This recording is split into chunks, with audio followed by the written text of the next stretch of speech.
Did you see him? Man, they're so short. And why do they speak like that? Did you hear their accent? I don't even understand. Why do they sag their pants like that? Definitely not gonna be our friends.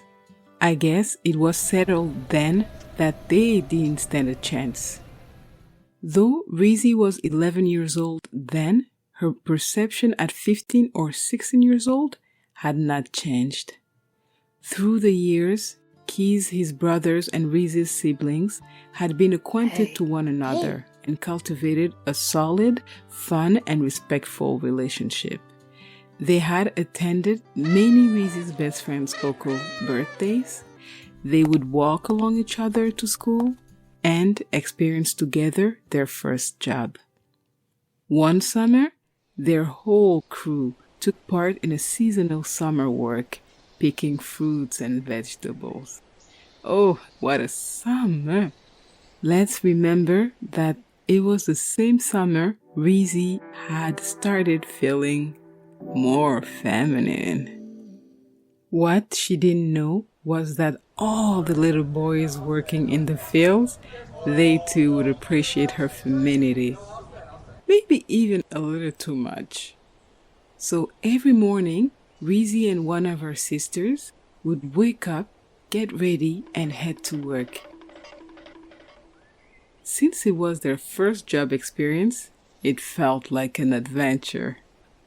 Keys and his brothers would act as their protectors and facilitators to the opposite gender. Rizzy really liked teasing Keys because he was just so sensitive and reactive. Keys was simply a good guy.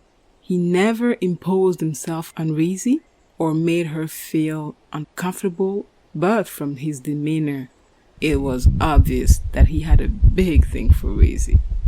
That summer, they all made new friends, but the boys on the fields were not of good influence. Certainly, Rizzy's mother would have objected to these acquaintances. These little rascals would chase her all the way to her house, though they didn't live in the neighborhood. They certainly were teenagers with raging hormones.